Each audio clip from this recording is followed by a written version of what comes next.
No discussion on masking would be complete without a look at something called clipping groups. Again, another fantastic thing that we can do inside Photoshop. And again, as I mentioned earlier, something that I use quite a bit of inside Photoshop. It might take a little bit to kind of catch on to how it works, but it's really cool stuff.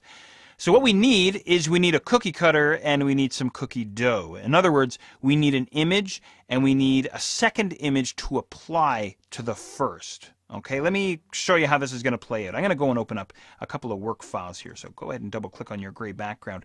I've got a bunch of images that we can make use of here, but once you kind of catch on to this, I'm sure you're going to want to try this with your own images.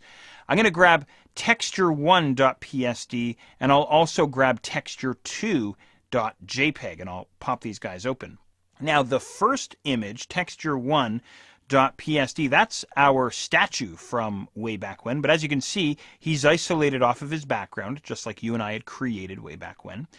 And texture 2 is just a photograph of some concrete, some kind of a textured pattern, right? So what I want to do is I want to apply this cool concrete texture, sort of this, distressed wall or whatever the heck that is, to the statue itself to try and give the statue kind of a look of maybe being a little bit worn or something like this, right? Now this effect that we're going to be creating, you can use this, as I say, with any images that you have. You can use this even with text as well. So in other words, you could apply a texture to some text if you wanted to. The statue is going to behave like the cookie cutter, and the texture, the concrete wall, is going to be the cookie dough. So we're going to clip the cookie dough, the concrete wall, to the statue. So what we're going to do is we're going to move this image over into the statue image. So give me a second here. I'm just going to drag on the document tab so I can see both of them here. We've already seen how to do this. And I have my move tool selected, so I'm just going to drag from one image into the other, just like that. Now, of course, inside the layers panel, we see what's happening there. There's the new layer. Maybe I should rename this guy to texture. And I think the other thing that I'll do is I'll use my free transform to maybe scale down the size of the texture, Controller Command T on your keyboard. And looks like I need to zoom out. As you can see, this texture is pretty huge. So what I'm going to do is try and center them there, and then simply using Alt or Option and Shift and dragging on a corner there. Maybe something like that. I'm not 100% sure what I'm going to wind up with, but I think that's what I want. Now for the clipping group part. So how clipping groups work is we have the cookie cutter on the bottom, the cookie dough on top. And what I'm going to do is I'm going to hold down Alt or Option on my keyboard and bring my cursor between the two layers.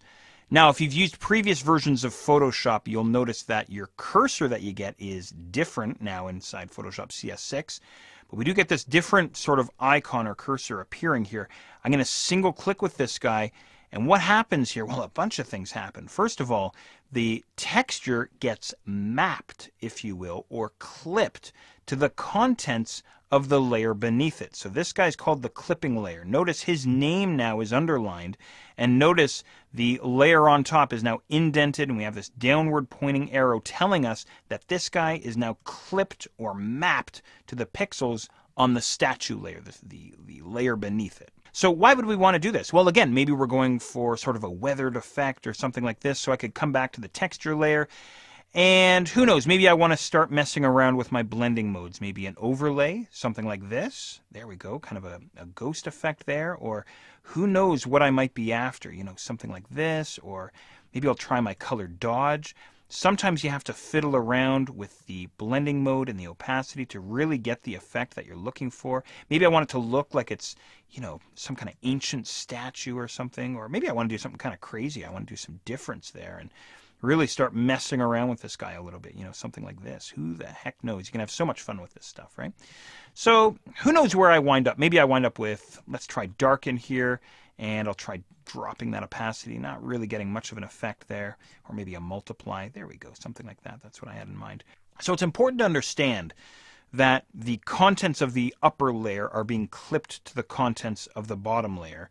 And what's interesting to note too is if I change the pixels inside the bottom layer, the top layer is simply going to remap itself.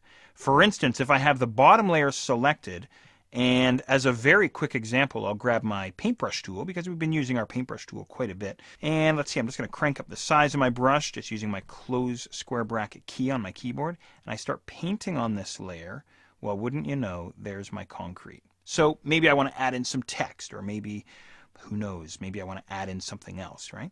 So there you go, clipping groups. Extremely cool inside Photoshop. I use them all the time.